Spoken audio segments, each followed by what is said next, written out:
শক্তি খণ্ডত প্ৰতিৰক্ষা খণ্ডত এই ৬৪,০০০ কোটি টকা নতুনকৈ সংযোজন কৰা হৈছে কেইবাখনো ফাইটাৰ জেট ক্ৰয় কৰাৰ নামত আৰু এতিয়া ভাৰতৰ চুবুৰীয়া যিবোৰ দেশে ভাৰতৰ বিৰুদ্ধে ভয়ংকৰ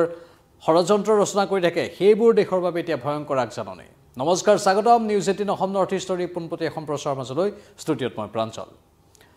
ৰাফেল যুদ্ধ বিমান ৰাফেল ফাইটাৰ জেট ফ্ৰান্সৰ সৈতে ইতিমধ্যে চুক্তি সম্পন্ন হোৱাৰ পথত খুব বেছি এসপ্তাহ লাগিব আৰু তাৰ পাছতে ফ্ৰান্সৰ সৈতে চুক্তি স্বাক্ষৰ কৰিব কেন্দ্ৰীয় চৰকাৰে ইতিমধ্যে সেউজ সংকেত দি দিছে আৰু সেই চুক্তি স্বাক্ষৰ হ'লেই ২৬খন নতুন ৰাফেল ফাইটাৰ জেট ভাৰতৰ সেনাবাহিনীত সংযোগ হ'ব এই ৰাফেল ফাইটাৰ জেটে আমাক কেনেকুৱা ধৰণে সহায় কৰিব এই ৰাফেল ফাইটাৰ জেটে আমাক প্ৰতিৰক্ষা খণ্ডত আৰু অধিক শক্তিমান কৰি তুলিব প্ৰতিৰক্ষা খণ্ডক আৰু অধিক আত্মবিশ্বাসী কৰি তুলিব ভাৰতৰ প্ৰতিৰক্ষাৰ সৈতে জড়িত ব্যক্তিসকলক আৰু অধিক আত্মবিশ্বাসী কৰি তুলিব বিশেষকৈ এই চীন পাকিস্তান অথবা বাংলাদেশ এই তিনিখন দেশে ধাৰাবাহিকভাৱে ভাৰতৰ বিৰুদ্ধে ষড়যন্ত্ৰ ৰচনা কৰি আছে প্ৰথমে পাকিস্তান আৰু চীন আছিল এতিয়া শেহতীয়াকৈ ইয়াত সংযোজন হৈছে এই বাংলাদেশ শেখ হাছিনা থকাৰ সময়ত ভাৰতৰ সৈতে মিত্ৰ আছিল কিন্তু মহম্মদ ইউছুফ অহাৰ পাছতে সেই বাংলাদেশেই ভাৰতৰ বিৰুদ্ধে কুৎসা-ৰচনা অধিক ভয়ংকৰ ৰূপত কৰিবলৈ আৰম্ভ কৰিছে আৰু সেই কুৎসা-ৰচনাৰ ফলতে এতিয়া শেহতীয়াকৈ এই বাংলাদেশখনে ভাৰতৰ বিৰুদ্ধে অশনি সংকেত কঢ়িয়াই আনিছে চীনত গৈ মহম্মদ ইউছুফে এই বাংলাদেশৰ বৰ্তমান অন্তৰ্বৰ্তীকালীন চৰকাৰৰ মুখ্য পৃষ্ঠপোষক বা মুখ্য উপদেষ্টা মহম্মদ ইউনুছে অসম তথা উত্তৰ পূৰ্বাঞ্চলক ভাৰতৰ পৰা বিচ্ছিন্ন কৰাৰ কথা কৈছিলে আৰু সেইবোৰ দেশৰ বাবে এতিয়া অশনি সংকেত কাৰণ ভাৰতে যি নতুন ২৬খন ৰাফেল ফাইটাৰ জেট আনিব সেই ফাইটাৰ জেট অধিক শক্তিবান হ'ব আৰু সেই শক্তিবান ফাইটাৰ জেটে শত্ৰু ৰাষ্ট্ৰক পৰাভূত কৰিব পাৰিব বুলি আশা কৰা হৈছে ৬৪,০০০ কোটি টকাৰ এখন চুক্তি ফ্ৰান্সৰ সৈতে আৰু সেই চুক্তিখন এসপ্তাহৰ ভিতৰতে স্বাক্ষৰ কৰা হ'ব এই ২৬খন ফাইটাৰ জেটৰ ২২খনেই হ'ল এজনীয়া অৰ্থাৎ এজন পাইলট সেনাবাহিনীৰ আৰু বাকী ৪খন দুজনীয়া পাইলট বহিব পৰা এয়াৰক্ৰাফ্ট বা ফাইটাৰ জেট আৰু বাকী ২২খন এজনীয়া পাইলট বহিব পৰা ফাইটাৰ জেট আৰু এয়া একেবাৰে অত্যাধুনিক এআই সংমিশ্ৰণ কৰি এই নতুন ফাইটাৰ জেটবোৰ ফ্ৰান্সে সাজু কৰিছে ইয়াত নতুন অত্যাধুনিক প্ৰযুক্তি সকলো ধৰণৰ ৰাডাৰৰ পৰা বাচিব পৰা উপায় আৰু যিকোনো আক্ৰমণ ভূমিৰ পৰা যদি সেই ফাইটাৰ জেটক লক্ষ্য কৰি আক্ৰমণ কৰা হয় সেই আক্ৰমণকো প্ৰতিহত কৰাৰ অধিক উচ্চ ক্ষমতা সম্পন্ন এই ফাইটাৰ জেটক ভাৰতীয় নৌ সেনাবাহিনীয়ে যিকোনো স্থানত নিব পাৰিব যিকোনো স্থানৰ পৰা শত্ৰু ৰাষ্ট্ৰক পৰাভূত কৰাত এক ব্যাপক ৰূপত অৰিহণা আগবঢ়াব পাৰিব এই ফাইটাৰ জেট ইমান অত্যাধুনিক প্ৰযুক্তিৰে সমৃদ্ধ যে ইয়াত সাধাৰণতে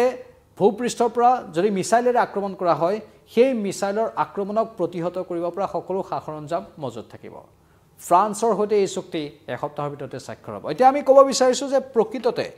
কাৰ শক্তি কিমান আছে যদি আমি এই যুদ্ধ জাহাজৰ ক্ষেত্ৰতেই কওঁ বিশেষকৈ এয়াৰক্ৰাফ্টৰ ক্ষেত্ৰত ভাৰতৰ হাতত কিমান শক্তি আছে ভাৰতৰ ক্ষেত্ৰত এতিয়ালৈকে থকা এই ৰাফেল ফাইটাৰ জেটৰ বাহিৰেও ভাৰতৰ হাতত আন কেতবোৰ শক্তিও আছে সেইখিনি আমি ক'ব বিচাৰিছোঁ এখন দীঘলীয়া তালিকা এয়াৰক্ৰাফ্টৰ ক্ষেত্ৰত যদি আমি চাওঁ হাল প্ৰচন এখন এয়া যেতিয়া আমেৰিকাৰ সৈতে এটা সময়ত চুক্তি হৈছিল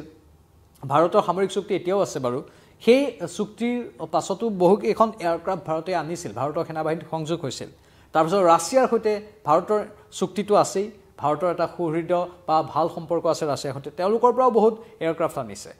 এতিয়া শেহতীয়াকৈ ফ্ৰান্সৰ পৰা আগতেও আনিছিল আকৌ এতিয়া আনিব মুঠতে এই দেশবোৰৰ সৈতে আনকি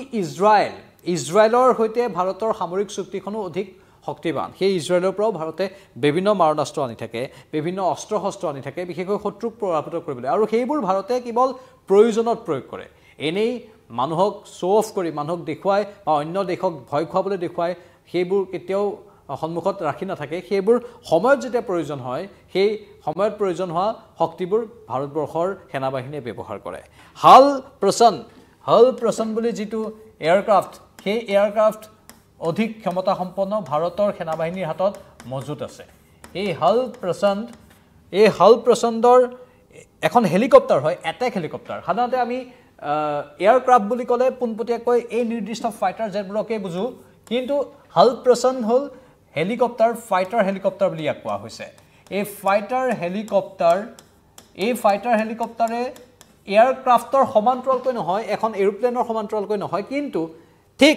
যেনিবা ঘন পাহাৰীয়া অঞ্চল জংঘলৰ অঞ্চল সেইবোৰ স্থানত গৈ এই হেলিকপ্টাৰে শত্ৰুক পৰাভূত কৰাত বিশেষ অৰিহণা আগবঢ়াব পাৰে মৰুভূমিৰ অঞ্চল তাতো গৈ এই হেলিকপ্টাৰে কাম কৰিব পাৰে ইউনাইটেড ষ্টেটৰ সৈতে অৰ্থাৎ আমেৰিকা যুক্তৰাষ্ট্ৰৰ সৈতে বয়িং AH-64 আপাচে এই সেয়া হেলিকপ্টাৰ এটেক হেলিকপ্টাৰে হয় সেয়াও ভাৰতে আনিছে বয়িং কোম্পানীয়ে নিৰ্মাণ কৰা বয়িং যিখন মই আপাচে বুলি কৈছোঁ সেয়া আমেৰিকা যুক্তৰাষ্ট্ৰৰ সৈতে চুক্তি সম্পন্ন হৈছিল AH-64 সেইখন হেলিকপ্টাৰো ভাৰতৰ আছে লগতে আন এখন আছে যদি তালিকাখন দীঘলীয়া বহুত দীঘলীয়া তালিকা এই তালিকাখন কৈ থাকিলেও উৰকে নপৰিব এই তালিকাখনত লিখা আছে হাল ৰুদ্ৰা সেইখনো এখন হেলিকপ্টাৰ হাল লাইট ইউটিলিটি হেলিকপ্টাৰ ভাৰতৰ নিজা ফ্ৰান্সৰ সৈতে হাল চিটকৰ কথা আমি সময়ে সময়ে দেশৰ প্ৰতিৰক্ষা মন্ত্ৰীয়ে কৈ থকা শুনিবলৈ পাওঁ সেই হাল চিটকো আছে হাল চিটাও আছে ফ্ৰান্সৰ সৈতে সেই হেলিকপ্টাৰৰ চুক্তি ফ্ৰান্সৰ সৈতে সম্পন্ন হৈ গৈছে হাল চিটা HAL হাল চিটা আৰু যদি আমি আন ক্ষেত্ৰত কওঁ এয়াৰক্ৰাফ্টৰ ক্ষেত্ৰত ইজৰাইলৰ সৈতে IAI হেৰন এখন প্ৰচুৰ শক্তিৱান এয়াৰক্ৰাফ্ট হয় ফাইটাৰ জেট হয় এই IAI হেৰনো ইজৰাইলৰ সৈতে চুক্তি সম্পন্ন হোৱাৰ পাছত আনিছিল আদানী দৃষ্টি 10 ষ্টাৰলাইনাৰ আছে ভাৰতৰ সৈতে জেনেৰেল এটমিক্স আছে আমেৰিকা যুক্তৰাষ্ট্ৰৰ পৰা আনা IFT সুইটছ আছে IAI চাৰ্চাৰ আছে এই IAI চাৰ্চাৰে শত্ৰুক যিকোনো স্থানত সন্ধান উলিওৱাত সহায় কৰে নিউ স্পেচ নিম্বাছ আছে নিউ স্পেচ বেলুগা আছে আৰু বহুত আছে মুঠতে এতিয়া খিহতীয়াকৈ যিবোৰ এয়াৰক্ৰাফ্ট আহিব সেই এয়াৰক্ৰাফ্টবোৰো যথেষ্ট শক্তিশালী সোলাৰ নাগাস্ত্ৰ আছে ৰাফেল ফায়াৰফ্লাই আছে ইজৰাইলৰ সৈতে চুক্তি স্বাক্ষৰিত হৈছিল ৰাফেল ফায়াৰফ্লাই সেই ইজৰাইলৰ সৈতে চুক্তি স্বাক্ষৰ কৰা ৰাফেল ফায়াৰফ্লাইও আছে ALS-50 আছে ফল'ছ আছে ড্ৰেপ আছে আদি বিভিন্ন মানে তালিকাখন মই ইতিমধ্যে কৈছোঁ দীঘলীয়া তালিকা আৰু সেই দীঘলীয়া তালিকাখনৰ যি আপোনালোকক ক'লোঁ যে এই দীঘলীয়া তালিকাখনৰ পৰা চাবলৈ গ'লে শত্ৰু পৰাভূত হোৱাৰ এক প্ৰকাৰ গেৰাণ্টি বুলি ক'ব পাৰি ভাৰতৰ হাতত আৰু লগতে পাকিস্তানৰ ক্ষেত্ৰত যদি আমি চাওঁ পাকিস্তানৰ কিন্তু সিমান এটা এয়াৰক্ৰাফ্ট মজুত নাই পাকিস্তানে সদায় ভাৰতৰ সৈতে যুঁজাৰ ক্ষেত্ৰত অলপ ছায়া যুদ্ধৰ আশ্ৰয় ল'বলৈ চেষ্টা কৰে সন্ত্ৰাসবাদীক বিশেষকৈ আগলৈ আগবঢ়াই পাকিস্তানে যুদ্ধবোৰ আগবঢ়াবলৈ চেষ্টা কৰে সেই পাকিস্তানৰ লিষ্টখন যদি আমি চাওঁ পাকিস্তানৰ লিষ্টখন যদিও আছে পাকিস্তানৰ মাৰণাস্ত্ৰ পাকিস্তানৰ সেই মাৰণাস্ত্ৰৰ ফালৰ পৰা চাব গ'লে তেওঁলোকৰ যিখিনি মাৰণাস্ত্ৰ আছে সেই মাৰণাস্ত্ৰখিনি নতুন অত্যাধুনিক মাৰণাস্ত্ৰৰ যদিও সংযোজন হৈছে কিন্তু সেই মাৰণাস্ত্ৰখিনিৰ যেনেধৰণৰ এটা নতুন আধুনিকীকৰণ হ'ব লাগে সেই আধুনিকীকৰণটো পাকিস্তানৰ হাতত নাই পাকিস্তানৰ হাতত থকা মাৰণাস্ত্ৰবোৰৰ আধুনিকীকৰণৰ ৰূপটো নাপাওঁ আমি কিন্তু তেতিয়াও তাৰ পাছতো আমেৰিকা যুক্তৰাষ্ট্ৰৰ সৈতে পাকিস্তানে সামৰিক চুক্তি স্বাক্ষৰ কৰি থৈছে ৰাছিয়াৰ সৈতে কৰি থৈছে ফ্ৰান্সৰ সৈতেও কৰি থৈছে ফ্ৰান্সৰ পৰাও পাকিস্তানে বহুত যুদ্ধ সামগ্ৰী ক্ৰয় কৰে চীনৰ পৰা বিশেষকৈ ক্ৰয় কৰে এই চীন দেশখনে স্বাভাৱিকতেই পাকিস্তানক অলপ অধিক অগ্ৰাধিকাৰ দিয়ে আৰু চীন আৰু পাকিস্তানৰ মাজত যিটো ভাল এটা কেমিষ্ট্ৰি সেইটো আমি বিভিন্ন সময়ত দেখিবলৈ পাই থাকোঁ পাকিস্তানৰ যিটো সাগৰীয় প্ৰান্ত আছে তাত চীনে আনকি ৰাষ্ট্ৰীয় ঘাইপথছোৱা ইমান মসৃণভাৱে বনাই দিছে যাতে পাকিস্তানৰ সেই নিৰ্দিষ্ট পাৰ্টলৈকে চীনৰ সেনাবাহিনী যাব পাৰে যাতে যুদ্ধ হ'লে সেই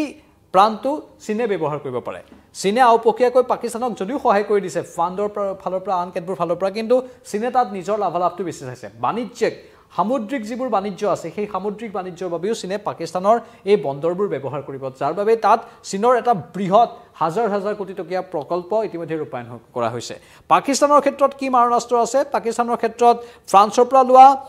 এৰ'স্পেটিয়েল লামা আছে আগষ্ট ৱেষ্টলেণ্ডৰ কাহিনী আমি জানো ভাৰতৰ ক্ষেত্ৰতো সেই আগষ্ট ৱেষ্টলেণ্ড ইটালীৰ পৰা লোৱা AW139 সেই হেলিকপ্টাৰ আছে আগষ্ট ৱেষ্টলেণ্ডৰ কিন্তু সেইবোৰ পুৰণি হৈ গৈছেগৈ লগতে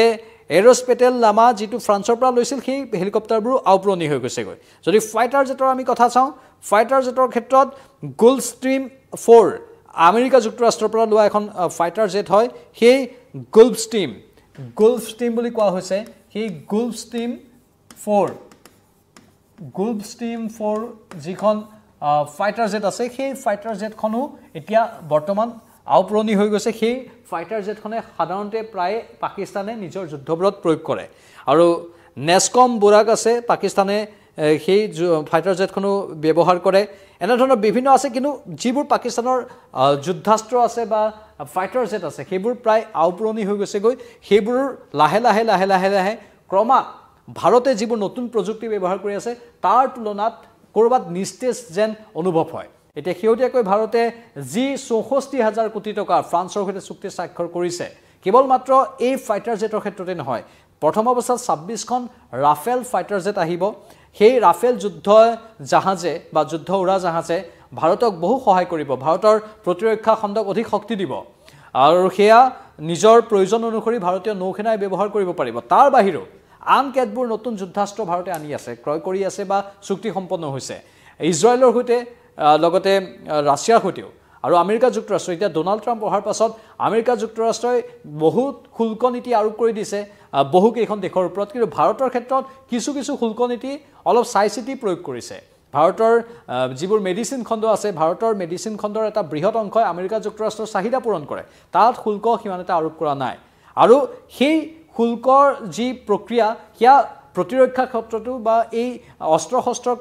ক্ৰয় বিক্ৰয়ৰ ক্ষেত্ৰতো কিন্তু সমান্তৰালভাৱে আমেৰিকাই প্ৰয়োগ কৰিম বুলি কৈছে অৰ্থাৎ আমেৰিকা এখন বৃহৎ বজাৰ হয় অস্ত্ৰ শস্ত্ৰ পৃথিৱীৰ বিভিন্ন দেশত বিয়পাই দিয়াত সেই আমেৰিকাই ভাৰতৰ সৈতে যিটো নীতি লৈছে এই ডোনাল্ড ট্ৰাম্প অহাৰ পাছত সেই নীতি অনুসৰি ভাৰতলৈ যিবোৰ চুক্তি স্বাক্ষৰ হ'ব ভাৰতৰ সৈতে সেইবোৰো পূৰ্বৰ ধাৰা অব্যাহত ৰাখি যিটো পূৰ্বৰ ধাৰাত যেনেধৰণে এটা ৰেট আৰোপ কৰা হৈছিল যেনেধৰণে এটা মূল্য আৰোপ কৰা হৈছিল সেই মূল্য অনুযায়ী অস্ত্ৰ শস্ত্ৰবোৰ আমেৰিকাই ভাৰতক দিব অৰ্থাৎ সেই নিৰ্দিষ্ট পুৰণি পৰম্পৰা অনুসৰিয়ে চুক্তিখন স্বাক্ষৰ হৈ থাকিব বুলি আমেৰিকাই এক প্ৰকাৰ সদৰি কৰিছে আৰু সেইটো ফালৰ পৰা এটা সদৰ্থক দিশ আজি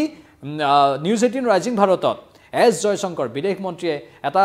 স্পষ্ট ৰূপত কথা উল্লেখ কৰিছে তেওঁ কৈছে যে ভাৰতৰ বিৰুদ্ধে যিসকলে ষড়যন্ত্ৰ ৰচনা কৰিব তেওঁলোকক আমি শান্তিত থাকিবলৈ নিদিওঁ এছ জয়শংকৰে সদৰি কৰিছে সেই কথাটো চীনৰ কথাও কৈছে পাকিস্তানৰ কথাও কৈছে আৰু সেই শত্ৰু ৰাষ্ট্ৰবোৰক সাৱধানবাণী শুনাই দিছে আজিৰ এই সন্ধিক্ষণত যি সময়ত ফ্ৰান্সৰ সৈতে চুক্তি স্বাক্ষৰ হৈছে ভাৰতৰ বা চুক্তি স্বাক্ষৰ হ'বলৈ গৈ আছে সেই সময়তেই ভাৰতৰ বিদেশ মন্ত্ৰীগৰাকীয়ে পোনপটীয়াকৈ সেই নিৰ্দিষ্ট দেশবোৰক আঙুলিয়াই দি নিউজ 18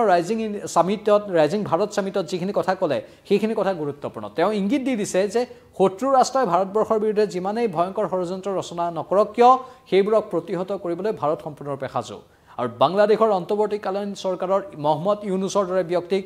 পোনপটীয়াকৈ সকিয়নি দিয়া হৈছে যে পৰৱৰ্তী সময়ত আকৌ